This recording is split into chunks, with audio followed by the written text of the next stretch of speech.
Madame, Monsieur, bonsoir. Merci d'être toujours nombreux à regarder cette émission. Cette autre édition de Face à l'actu, nous sommes le 6 décembre 2020 et vous le savez, aujourd'hui est jour d'élection en ce qui concerne les élections régionales pour la mise en œuvre des collectivités territoriales décentralisées, notamment les conseils régionaux. Depuis 8 h ce matin et ce jusqu'à 18 h tout à l'heure donc, les chefs traditionnels et les conseillers municipaux se sont mobilisés à cet effet. On va certainement parler au cours de cette émission, mais on va davantage revenir sur l'actualité de la semaine en faisant une analyse de la situation socio-politique et peut-être économique du pays avec notre invité qui est Sébastien Nadeau. Sébastien Nadeau est député français de la 10e circonscription de la Haute-Garonne. Il est également membre de la Commission des affaires étrangères de l'Assemblée nationale française. C'est d'ailleurs à ce titre qu'il s'intéresse de façon assez pointue sur les questions des affaires étrangères, notamment la situation au Cameroun. Et plus d'une fois, il a interpellé le gouvernement français à ce sujet-là. Avec lui, ce soir, on va donc grandement en parler. Sébastien, bonsoir. Bonsoir à vous. Merci d'être des nôtres. Hein. Vous avez dû faire quelques petites entorses à votre agenda pour être là ce soir. D'abord, pour commencer, quel est l'état des lieux aujourd'hui que vous faites de la situation sociopolitique et même sécuritaire du Cameroun quand on sait qu'il y a 4 ans, en octobre 2016, les régions du nord-ouest et du sud-ouest ont vu une situation sécuritaire, la situation sécuritaire se dégrader. Vous, quel est l'état des lieux global dans un premier temps que vous faites de cette situation au Cameroun? Écoutez, je vois la situation avec un regard extrêmement inquiet parce que la situation de la partie anglophone du Cameroun a largement empiré et c'est devenu une véritable guerre civile avec son lot de malheurs et de désastres humains qui l'accompagnent. Mais je vois d'autant plus cette situation avec gravité que d'une part, on a le nord du Cameroun qui est en proie très régulièrement à des attaques de Boko Haram et donc d'une déstabilisation qui est assez inquiétante, avec également des soucis importants sur l'est du pays et vers la frontière avec la République centrafricaine, et sachant qu'on va vers un processus électoral en Centrafrique qui risque de faire augmenter un temps l'instabilité de ce côté-là, je suis assez inquiet sur ces aspects conflictuels qui sont vraiment en train de monter, et tout cela s'ajoute à une situation sociale qui me semble pas être très bonne. Et c'est pas du tout avec un regard condescendant, parce qu'en France on a largement notre lot de difficultés, mais c'est vrai que quand on voit que notamment il y a énormément d'enfants qui ne sont plus scolarisés dans la partie anglophone particulièrement, mais à d'autres endroits également, et ça entache quand même durablement l'avenir d'un pays, et ce sont des questions qui sont extrêmement fortes aujourd'hui, donc j'ai un regard assez inquiet et j'ai un certain pessimisme là dans le moment qui vient.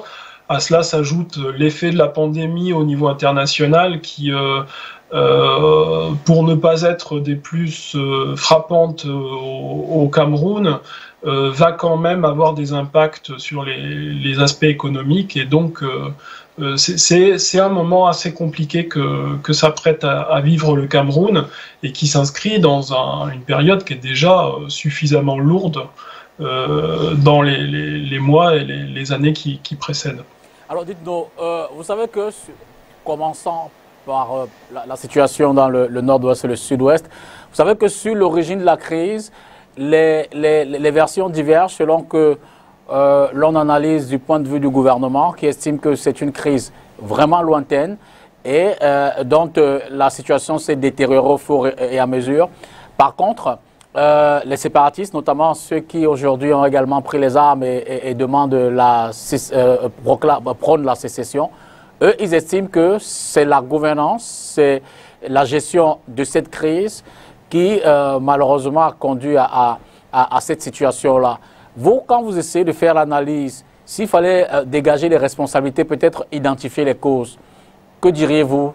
Comment en sommes-nous arrivés là? Bah, je dirais que de manière peut-être exceptionnelle, mais que je mettrais d'accord toutes les parties, c'est-à-dire que les causes sont en effet extrêmement lointaines et ont pris en vivacité dans les temps plus récents. Mais il faut avoir en tête qu'il y a quelque chose de fondamental. Comment peut-on penser que des institutions fonctionnent bien quand elles ont été plaquées sur les institutions d'un autre pays et qu'elles ont très peu évolué? Et bien sûr, cet autre pays, c'est la France. Mais moi, vous savez, il y a 3 ans de là, je ne connaissais strictement rien sur le Cameroun et j'ai pas été trop dépaysé en regardant comment fonctionnaient ou devraient fonctionner les institutions, puisque finalement, on a une organisation qui a été prise de la France des années 60 pour la mettre et jusqu'à maintenant au Cameroun. Alors en France, on a des problèmes parce que notre système n'est plus bon.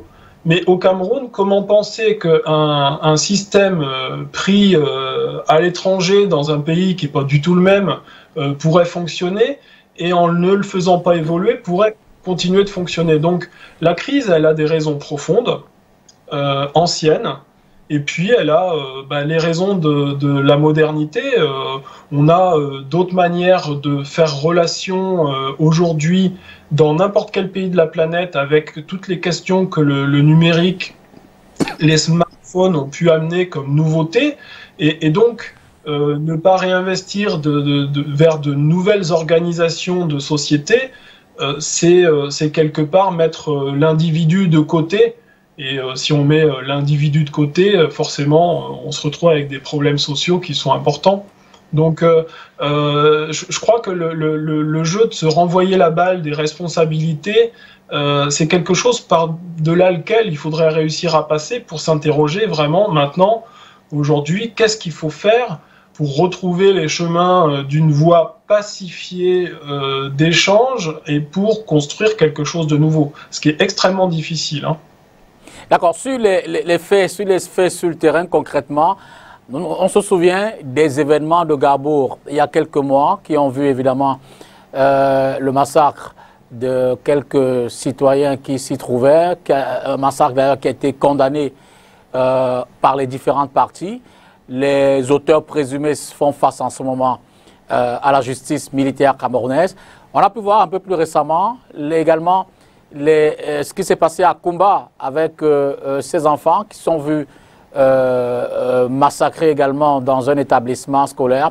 Sur ces cas-là, vous avez appelé l'ONU, vous avez demandé une commission indépendante pour mener ces enquêtes-là. Vous dites aujourd'hui, la situation au-delà de la capacité nationale intérieure des protagonistes d'apporter des solutions de façon directe, faut-il vraiment ou alors absolument une intervention internationale pour au moins asseoir les prémices de la paix? Bah écoutez, c'est pas à la légère que effectivement, moi j'ai demandé à ce qu'il y ait une enquête internationale. Je considère que d'abord la justice dans un pays, elle doit être faite par le pays en question. Donc a priori, ce devrait être, comme ça a été le cas, en tout cas pour Ngarbou, la justice camerounaise qui opère. Le problème, c'est que à travers 3 ou 4 ans à regarder de près la situation au Cameroun, on voit d'abord que la justice n'est nullement indépendante du pouvoir exécutif et qu'elle est confrontée à des errements tels qu'on ne peut pas avoir confiance, que le citoyen camerounais ne peut pas avoir confiance dans sa justice aujourd'hui, ce qui est un problème majeur, et qui plus est, les familles de ces enfants, de ces jeunes, de ces gens qui ont été massacrés, que ce soit à Ngarbou ou à Kumba, dans un système global où on ne peut pas avoir confiance, quelle confiance, que peuvent-ils espérer de la justice camerounaise aujourd'hui? Par ailleurs, comme il y a vraisemblablement des personnes impliquées qui peuvent avoir de près ou de loin un lien assez direct avec des gens, des services publics. Alors j'entends par là des services publics de sécurité, mais du coup, pour pouvoir espérer une justice réelle, il fallait, selon moi, un regard extérieur. Et ce regard extérieur nécessitait, compte tenu de la gravité des choses, que les Nations Unies dépêchent une mission d'experts pour faire la lumière sur la situation, et notamment pour prévenir, c'était ma demande très forte à Ngarbu, c'était pour prévenir d'éventuelles prochaines situations similaires. Et résultat, quelques mois plus tard, on se retrouve avec ce massacre à Kumba et on n'est toujours pas à l'abri du prochain. Donc, cette nécessité d'une enquête internationale, c'est pas du tout avec l'idée qu'il faut faire de l'ingérence parce que le Cameroun aurait pas des gens suffisamment intelligents pour faire fonctionner le pays, ce que je ne crois pas du tout. Mais par contre, on est dans une situation où la question même de l'indépendance de la justice et son bon fonctionnement sont maintenant, je veux dire, c'est quelque chose qui aboutit. Il y a un problème sur cette question de justice au Cameroun et qui est le fondement même de la démocratie. Donc, on a ça à résoudre en premier lieu parce que, effectivement, vu les conséquences, elles sont tellement dramatiques qu'il me semblait que la communauté internationale aurait dû s'y pencher plus sérieusement qu'elle ne l'a fait. Et là, finalement, ce qui a été dit, c'est puisqu'il y a une enquête nationale, eh bien, laissons faire l'enquête nationale. Alors, je suggère qu'on prenne la première pause de cette émission. Il s'agit d'un reportage qui va revenir sur ce qui s'est déroulé cette semaine, puisqu'on est également en position de rétrospective de l'actualité de la semaine. Derrière ce reportage, Sébastien, on parlera du rôle que peut jouer la France et puis des autres acteurs, les séparatistes, comment est-ce qu'ils aperçoivent cette situation-là. Mais avant, je voudrais qu'on revienne sur ce mot d'ordre de suspension du port de la robe. Vous le savez, les avocats, ou alors le Conseil de l'ordre du barreau du Cameroun a demandé aux avocats de faire cette forme de grève. Hein. C'est ça qu'il est question. Parmi ces avocats, certains ont émis quelques réserves sur cette question-là. Et pourtant, le Conseil de l'ordre a prorogé ce mot d'ordre parce que dès demain lundi et ce jusqu'au 11 décembre prochain, le mot d'ordre reste en vigueur. Suivez ce reportage.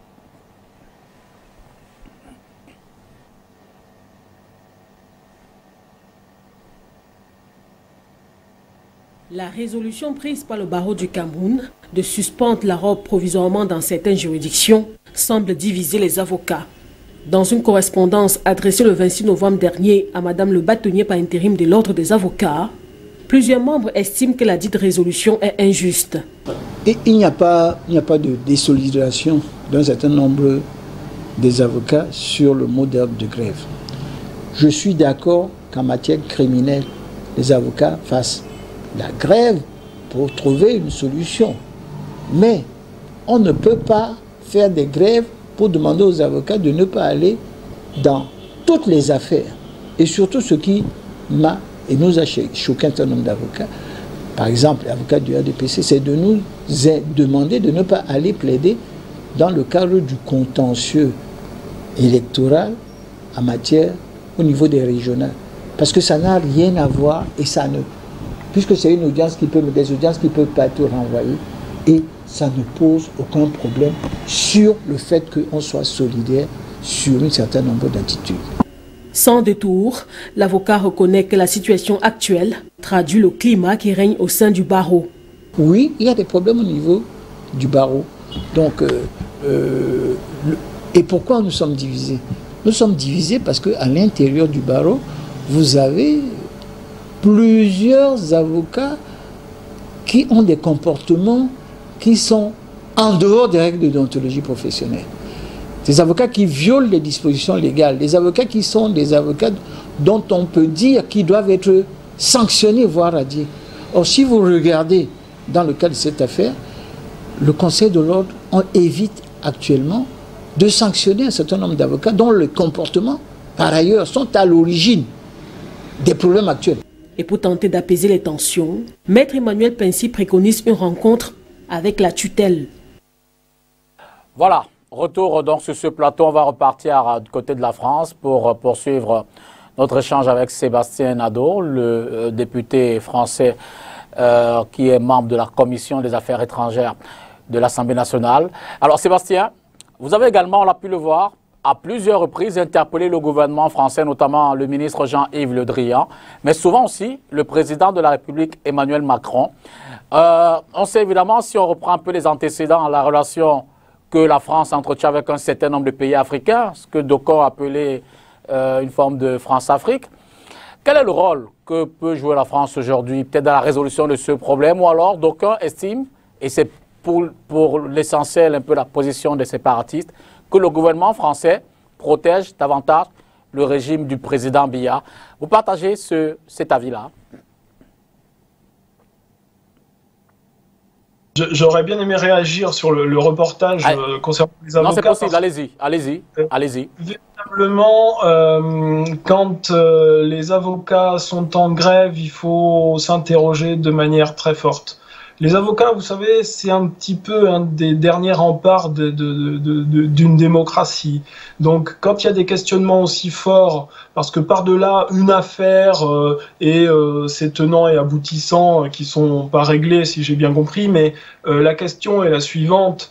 Moi, j'ai un ami à Yaoundé qui m'a dit finalement, le problème, c'est que aujourd'hui, les gens, quand ils vont en justice au Cameroun, ils se posent la question, est-ce qu'il vaut mieux pas essayer de payer le juge plutôt que de se payer un avocat? Et donc, cette question de la corruption qui est derrière et d'un système de justice qui dysfonctionne, je crois que c'est quand même une alerte extrêmement forte qu'il ne faut pas prendre à la légère. Et après, bien sûr qu'il y a des instrumentalisations politiques autour de cela. Je dirais ça, c'est presque le jeu normal des institutions. Mais attention, l'alerte des avocats, je crois que c'est quelque chose qu'il faut entendre avec tout le sérieux qu'il se doit. Sur la question de la position d'Emmanuel Macron que vous m'avez posée, véritablement, il n'y a pas une volonté de dire que ce que le gouvernement fait dans la manière de gérer le pays est bonne, satisfaisante, etc. Moi, je le positionne plutôt de la manière suivante. La situation de statu quo est celle qui convient le mieux à la France pour des raisons essentiellement, voire uniquement économiques, pour des raisons d'accord entre des grandes entreprises françaises et l'État camerounais. Et donc, vous savez, ça ressemble à une espèce de frilosité. On ne veut toucher à rien parce qu'on se dit, si on touche à quelque chose, on risque d'y perdre plutôt que d'y gagner. Donc on est dans cette situation-là, qui est une situation qui est extrêmement grave. Qui est extrêmement grave, pourquoi? Parce que quand un pays comme le Cameroun, on le voit bien, est à la dérive du point de vue de la situation de l'état de droit, un pays comme la France devrait véritablement regarder cela et, compte tenu de nos passés respectifs en commun, se dire qu'il faut aider le Cameroun comme un vrai ami et pas seulement en se disant là il y a quelques intérêts financiers, on va aller les glaner, les récupérer et pour le reste on verra bien ce qui se passe après. Donc il y a vraiment quelque chose qui ne fonctionne pas côté français à l'heure actuelle. Moi, sur lequel je travaille, parce que je voudrais que la politique française change à l'égard du Cameroun, mais dans bien des situations, dans la relation avec d'autres pays africains, c'est que, en premier lieu, dans la relation, il faut une relation d'être humain à être humain. Et donc, penser les questions des droits des individus avant d'être sur une relation d'entreprise à entreprise, de business, etc., où là, on est sur la question de l'argent, sur la question, en plus, qui ne sert pas les citoyens français. Vous savez, l'argent qui va chez un grand patron comme Bolloré ou que sais-je, qui interviennent beaucoup au Cameroun, les citoyens français, ils n'en voient pas la queue. C'est-à-dire, c'est pas dans l'intérêt des Françaises et des Français qu'on ait cette espèce de politique de gré à gré entre 2 ou 3 grandes entreprises françaises et l'État camerounais. On gagnerait beaucoup plus en développant des échanges importants, un maillage plus conséquent entre nos petites entreprises et les petites entreprises et moyennes entreprises du Cameroun, on serait, à mon avis, beaucoup plus gagnant en termes d'échanges économiques et en termes de relations de pays à pays. Mais tout cela, pour l'instant, ne fonctionne pas.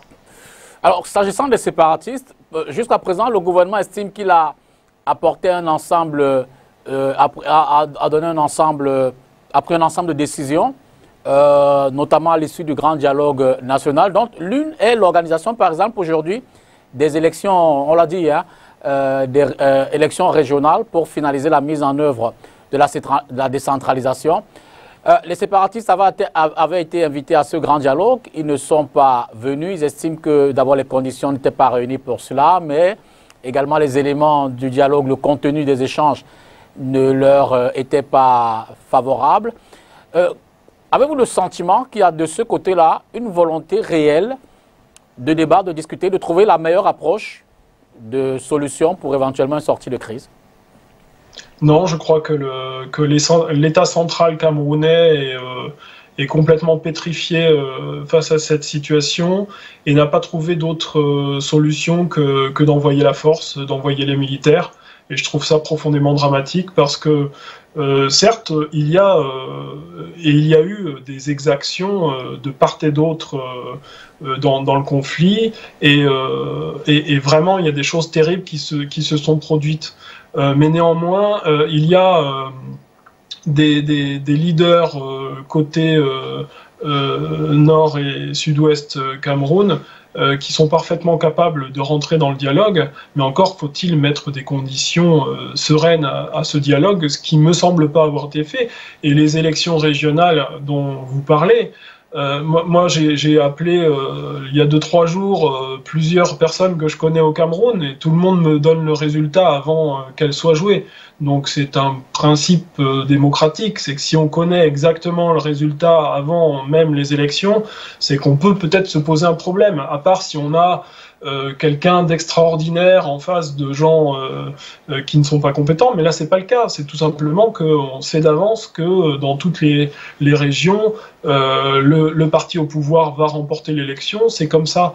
Donc je dirais c'est presque rajouter de l'huile sur le feu que d'avoir ce mode de fonctionnement à ce moment-là.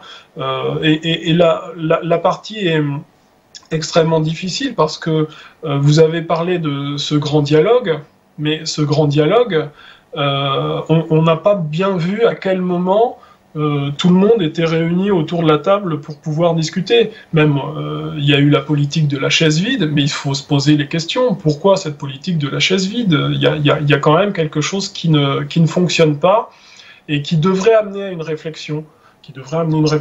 Elle n'est pas là pour l'instant et c'est vrai que ça fait partie des inquiétudes qui sont extrêmement fortes. Fort de tout cela, pour vous, quelle serait donc la meilleure approche? Je veux dire, comment fait-on pour en sortir? Il y en a qui n'hésitent pas. D'aucuns parlent du départ du président Biya. D'ailleurs, dans quelques minutes, on va parler de la situation sociopolitique intérieure avec cette question de Maurice Kamto.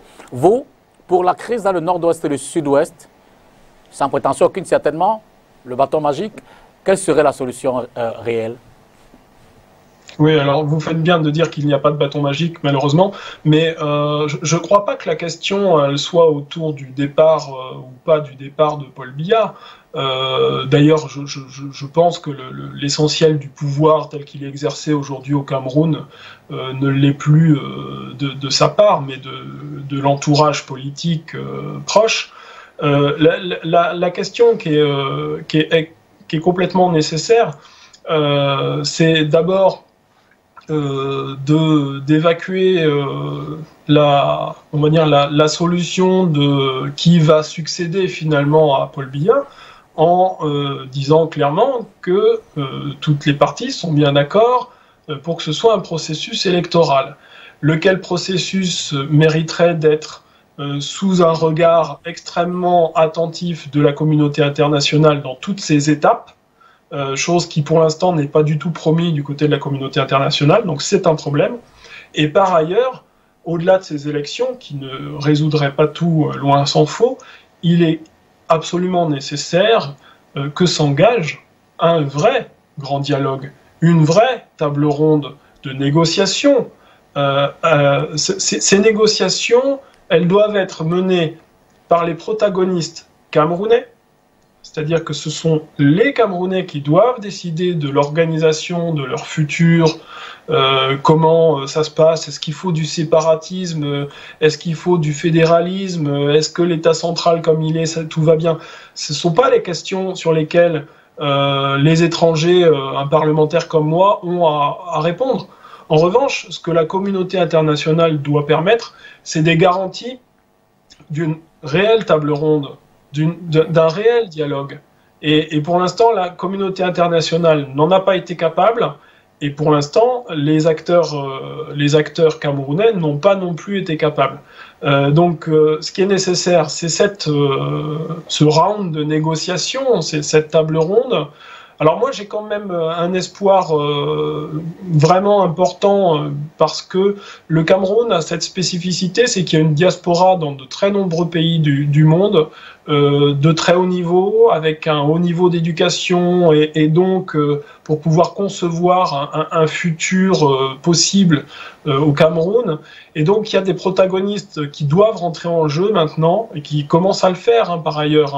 Il y a pas mal d'échanges qui se mettent en place. L'administration américaine va redevenir opérationnelle à peu près à partir du mois de février. Et donc, pour moi, il faut cette table ronde avec des arbitres, lesquels arbitres s'appellent l'Union européenne, les États-Unis et l'Union africaine. D'accord, je suggère qu'on prenne la deuxième pause qui nous permettra de faire une transition pour revenir sur la situation politique en elle-même. Et pour cette pause, revenons sur cette journée internationale des droits de l'homme qui a été célébrée, vous le savez, au cours de la semaine. Et la Commission nationale des droits de l'homme s'est aussi ou davantage penchée sur la question des Bororo. Suivez plutôt. Les civils sur le sujet sont hallucinants. Selon les résultats de l'enquête publiée en 2020 par l'ONG camerounaise du développement social, la communauté Mbororo est menacée de génocide par des groupes armés. Dans la région de l'Adamawa, entre 2015 et 2019, 311 Mbororo ont été pris en otage, 70 ont été tués, 212 ont été libérés contre paiement de plus de 2 milliards de rançons, d'après les données de la représentation régionale de l'Association de développement social et culturel des Mbororo dans la région de l'Est. Entre 2014 et 2020, 2437 Mbororo ont été pris en otage. 288 ont été libérés contre le paiement d'environ 267 millions de rançons. Pire, selon une initiative de la société civile en faveur des droits de l'homme baptisée Justice and Dignity Campaign, des exactions ont été commises contre les Mbororo dans plusieurs localités du nord-ouest et sud-ouest depuis le début de la crise. L'on enregistre plus de 260 Mbororo tués, 3210 blessés, 12 000 déplacés, 525 maisons incendiées et pillées, plus de 900 millions de rançons, 2700 bovins confisqués ou tués, privant ainsi ce peuple autochtone de moyens d'existence.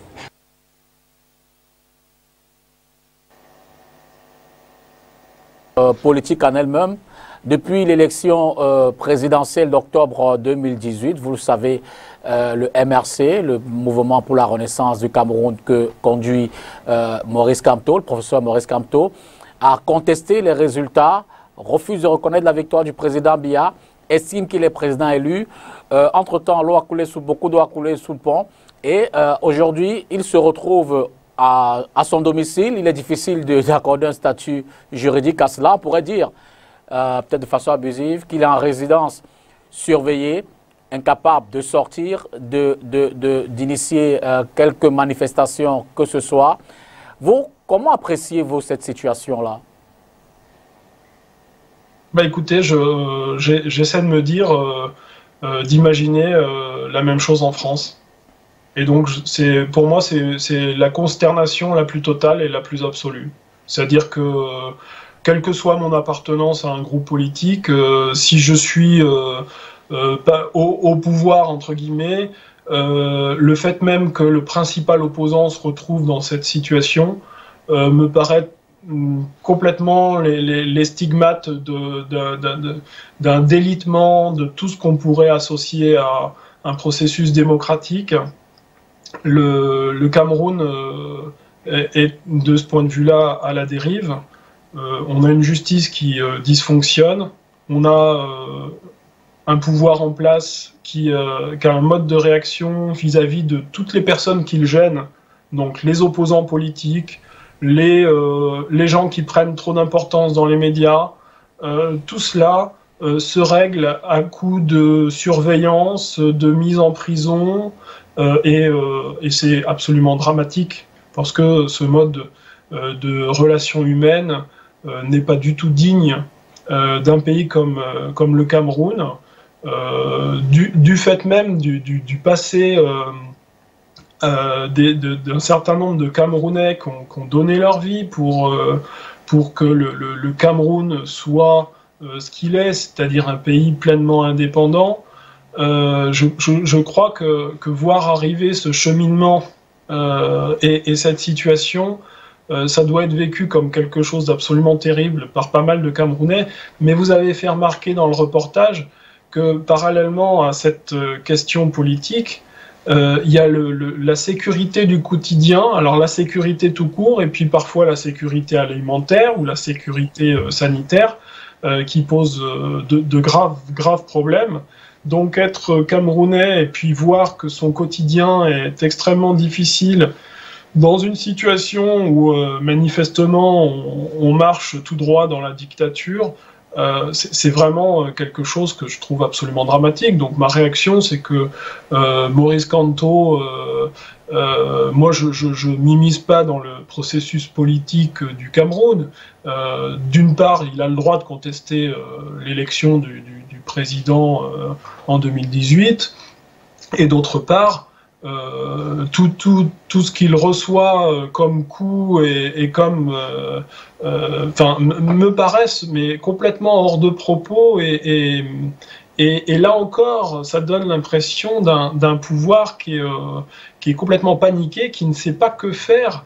Mais qu'est-ce que c'est que cette situation où dès qu'on a quelqu'un qui pense pas pareil ou qui fait pas pareil, on peut pas le supporter, et puis il faut l'enlever du chemin, il faut le mettre hors de sa vue. C'est dramatique quand même. Mais en même temps, est-ce que le fait, par exemple, pour Maurice Kamto, de ne plus prendre part au processus en termes d'élection, puisqu'il a décidé que son parti ne prendrait plus part à aucune élection que ce soit, est-ce qu'éventuellement sa présence dans les institutions n'aurait peut-être pas permis de mettre une forme de pression, le rendre un peu plus sur le plan notamment politique, plus légitime pour davantage adresser des questions problématiques, réelles au gouvernement? Vous ne pensez pas? Écoutez, c'est une question qu'on doit toujours se poser. Est-ce qu'on est plus efficace quand on est à l'intérieur ou quand on est à l'extérieur? Mais je crois que là, y a des questions de principe sur lesquelles Maurice Kamto ne veut pas revenir, et c'est quand même tout à fait son droit en tant que personnalité politique. Il estime que les scrutins sont insincères. C'est quand même pas complètement infondé, puisqu'il y a eu un certain nombre de relevés de situations où le scrutin effectivement était insincère, et donc partant de là, se présenter, c'est d'une certaine manière reconnaître un système. Donc sa position, elle est difficile, et vous savez, je crois pas que ce soit de gaieté de cœur qui prenne cette décision.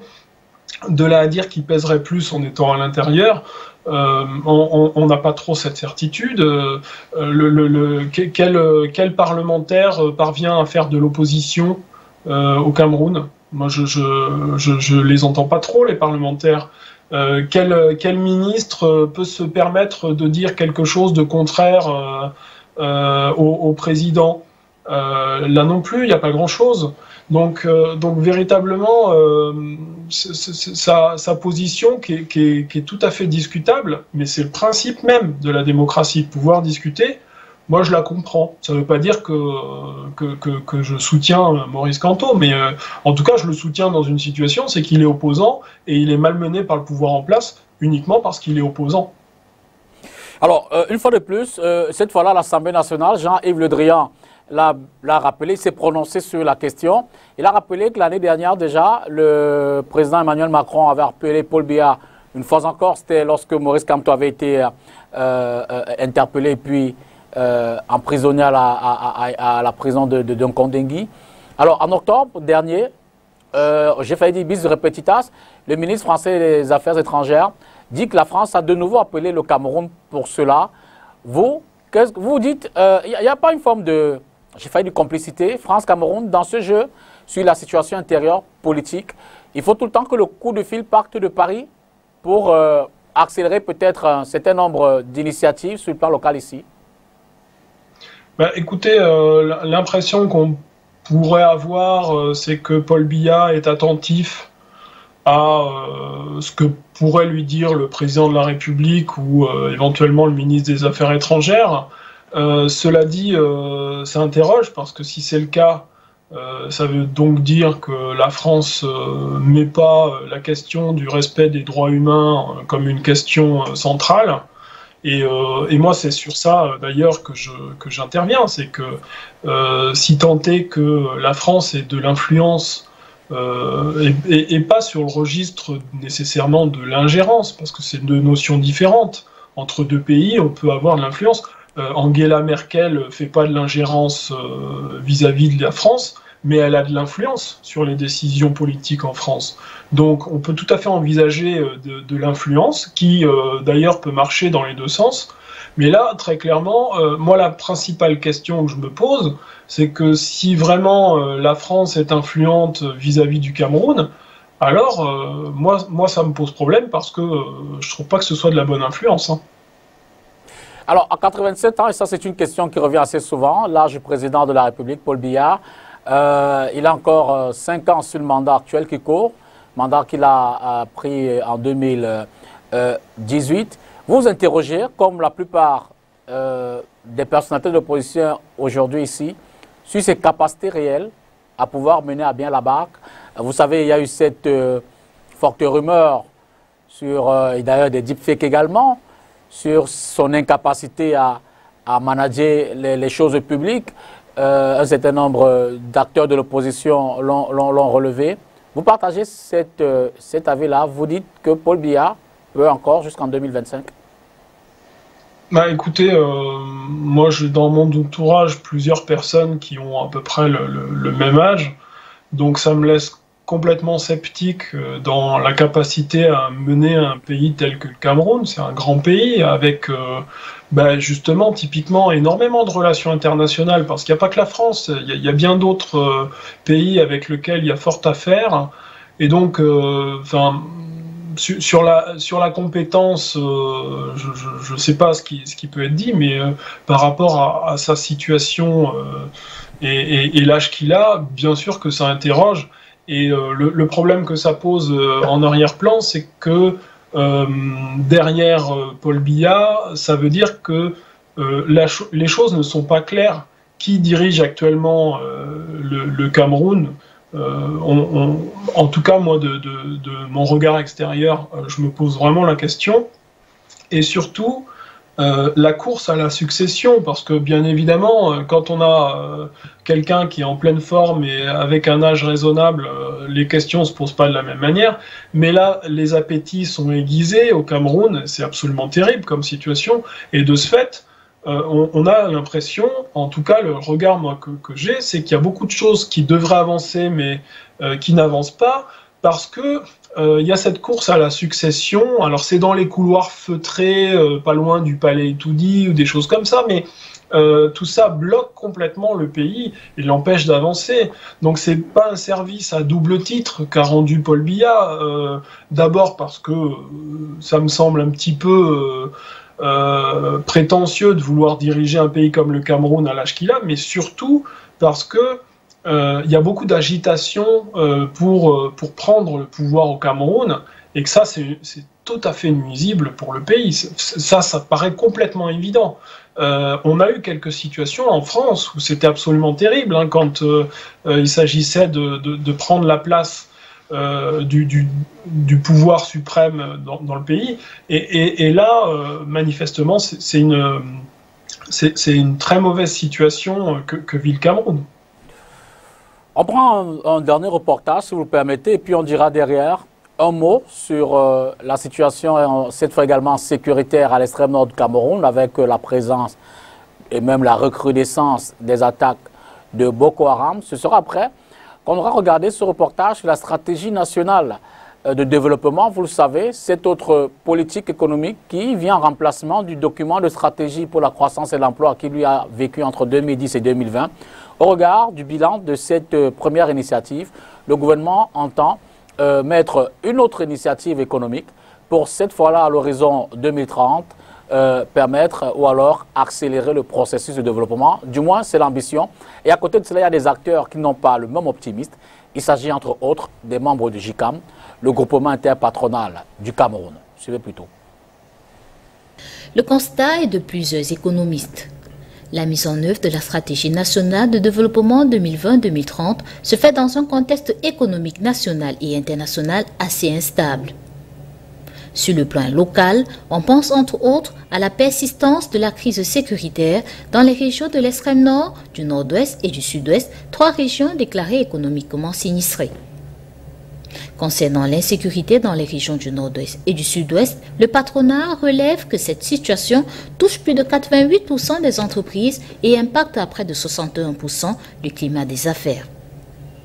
Autre argument évoqué, les retards dans l'exécution des projets énergétiques. En effet, l'approvisionnement en énergie électrique reste un levier important dans le développement du tissu industriel. Pourtant, la branche électricité affiche un écart de plus de 1400 MW entre la puissance installée et les objectifs sectoriels. On pense aussi aux lenteurs dans les réalisations de projets agricoles et d'infrastructures. À ce sujet, les analystes reconnaissent que le pays a des atouts indéniables. Entre autres, des vastes espaces terrestres, un climat favorable, des sols fertiles, des variétés végétales nombreuses et une main-d'œuvre laborieuse. Pourtant, ces atouts ne reçoivent pas toujours les accompagnements adaptés. On pense au renforcement du dispositif de financement des activités rurales par l'ouverture de la banque agricole et la mise en place d'une unité de production d'engrais.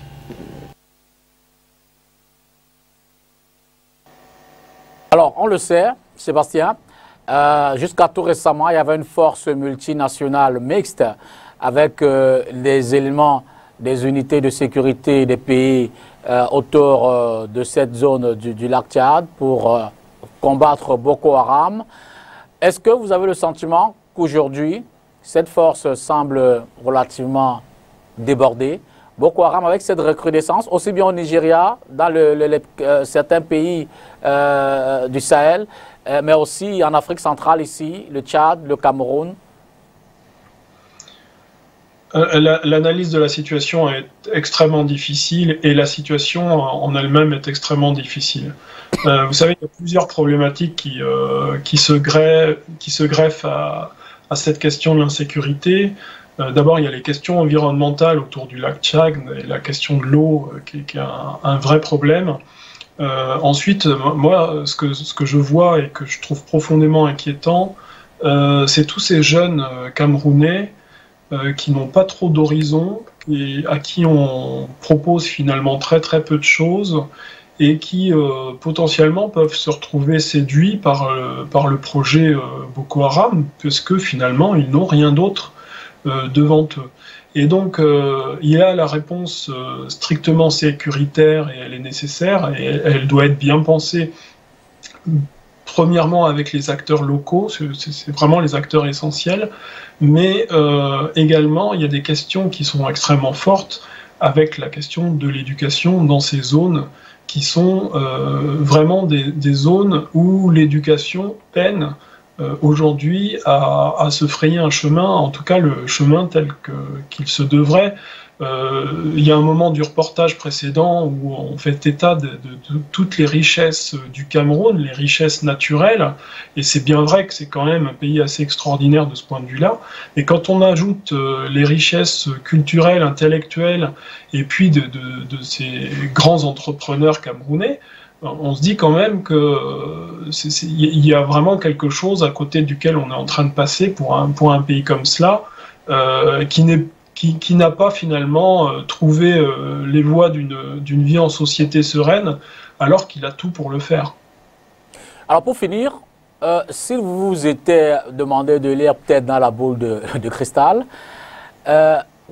comment entrevoyez-vous le Cameroun à l'horizon 2025, 2030? dans les 10 prochaines années, au regard de toutes ces tensions, de toutes ces crises? Vous l'avez dit, le potentiel en termes de richesse, la grandeur des hommes, les ressources humaines. D'ici 2030, comment envisagez-vous le Cameroun? Je répondrai avec les phrases d'Amadou Vamoulke, vous savez, avec qui je suis en échange depuis longtemps, l'ancien directeur de la télévision publique camerounaise. J'ai même écrit un livre sur nos échanges et j'ai été frappé par le fait que, indépendamment du fait qu'il est malade, avec une maladie neurologique lourde, avec des douleurs, qu'il est emprisonné depuis 4 ans, eh bien, dans nos échanges, c'était très souvent lui qui était le plus optimiste. Alors là, pour une fois, je voudrais que ce soit moi qui soit plus optimiste. Je ne crois pas qu'on puisse passer d'une situation à forte tension et avec, il y a quand même des massacres très fréquemment, donc c'est une situation très lourde, vers une situation facile où tout serait évident. Mais quand même, je crois vraiment dans les atouts du Cameroun et particulièrement dans ce qui est une richesse, la richesse de tous les dialectes que peut avoir le Cameroun et cette richesse d'avoir une ouverture sur le monde anglophone et le monde francophone, c'est considérable. On est au cœur de l'Afrique et on a l'ouverture sur le monde. Donc moi je crois vraiment que le Cameroun a à faire valoir toute sa richesse et je pense que la diaspora a bien compris la situation et elle est en train de se mobiliser pour le plus grand bien de son pays et je crois que c'est un élément important et donc il y aura des moments compliqués et je redoute vraiment ces atrocités telles qu'elles peuvent survenir de temps à autre là, mais je crois aussi que c'est quand même un des pays avec un grand futur, en tout cas parmi les pays d'Afrique, et c'est pourquoi moi je souhaiterais vraiment que la France joue un rôle moteur et positif et non pas le contraire, ou en tout cas pas un rôle très conservateur qui empêche les choses d'avancer, parce que je crois que dans la relation entre l'Europe et l'Afrique, ça peut être un axe fort et très important dans les années qui viennent. Vous avez fait de le souligner, je ne vous laisserai pas partir sans dire un mot de plus peut-être sur la situation d'Amadou Vamoulke, peut-être plus généralement sur ce qu'on appelle ici l'opération Épervier, cette opération dite d'assainissement des mœurs, des finances publiques. Vous dites Amadou Vamoulke, plusieurs fois déjà, son procès, il traîne toujours? Écoutez, l'idée de l'opération Épervier partait d'une bonne intention, puisque c'était à l'origine lutter contre la corruption, et particulièrement la corruption sur fonds publics. Donc c'était intéressant. À partir du moment où ça devient une instrumentalisation de la justice pour servir le pouvoir en place, là, ça devient complètement différent. Et très honnêtement, moi, les premiers temps où j'échangeais avec Amadou Vamoulke, je me disais, c'est pas possible. Ce qu'il me raconte, c'est pas vrai. C'est pas possible qu'il soit en prison dans la situation. Non, il doit y avoir quelque chose. Et j'ai découvert cette espèce de situation ubuesque et son maintien en prison maintenant, d'autant plus qu'il a cette maladie neurologique. Ça devient un espèce d'acharnement haineux contre une personne qui ne mérite pas tout cela. Donc c'est absolument dramatique. Et en termes de relations humaines, moi, s'il y avait des choses par lesquelles il faudrait commencer, et si le président Paul Biya avait cette humanité, ce serait quand même de libérer tous ces prisonniers qui ne sont en prison que parce qu'ils sont opposants politiques ou parce qu'à un moment donné, ils ont un petit peu gêné un ministre ou je ne sais qui en place. Il y a quand même cette question-là qui est fondamentale. Donc encore une fois, moi je renouvelle, si Paul Biya dirige ce pays et puis qu'il a de l'humanité, je crois qu'il a des choses simples à faire et on peut toujours les attendre. Et c'est pas de l'ingérence d'un parlementaire français. Moi je suis juste un citoyen français complètement écœuré par cette situation indigne. Voilà tout simplement ce que je peux voir. Même s'il faut ajouter que le regard que vous jetez sur les relations France-Afrique, France-Cameroun vous permet évidemment de nous donner cette analyse pertinente dont on vient effectivement de s'abreuver. Sébastien Nadeau, vraiment infiniment merci de vous être prêté à nos questions pour accompagner nos téléspectateurs dans la lecture ou alors le regard que vous jetez sur les questions intérieures ici et éventuellement les actions que vous menez, qui c'est peut-être pour pousser les autorités à apporter des solutions. Merci infiniment. Merci à vous pour m'avoir permis de donner une autre voix française que celle qu'on a l'habitude d'entendre. Je vous souhaite d'avance bon début de semaine. Merci à vous également, mesdames et messieurs, d'avoir regardé cette autre édition de Face à l'actu. On était ce soir avec Sébastien Nadeau. Il est député à l'Assemblée nationale française, élu de la 10e circonscription Haute-Garonne, c'est en France. Avec lui donc, on a parcouru l'actualité nationale pour en faire une analyse et vous permettre qui sait peut-être de mieux décrypter ce qui se joue en ce moment. Bonsoir et bon début de semaine.